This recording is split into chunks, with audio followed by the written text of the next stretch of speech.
उदगीर शहरातील बोधननगर जळकोट रोड येथे टिप्परला दुचाकी स्वाराने पाठीमागून धडक दिल्याने दुचाकी स्वार ठार तर एक जण जखमी झाल्याची घटना 22 एप्रिल रोजी रात्री 11 वाजेच्या सुमारास घडली।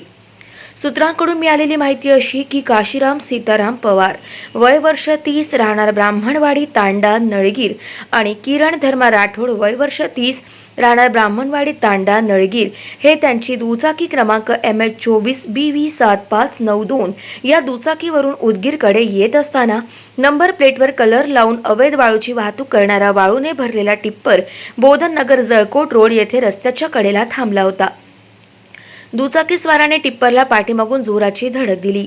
या अपघातात काशीराम सीताराम पवार हे गंभीर जखमी झाले।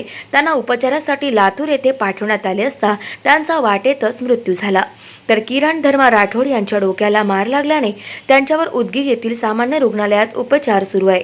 या अपघाताची माहिती स्थानिकांनी 112 वर कॉल करून ग्रामीण पोलिसांना दिली। ग्रामीण पोलिसांनी घटनास्थळी भेट देऊन टिप्पर ताब्यात घेतले आहे।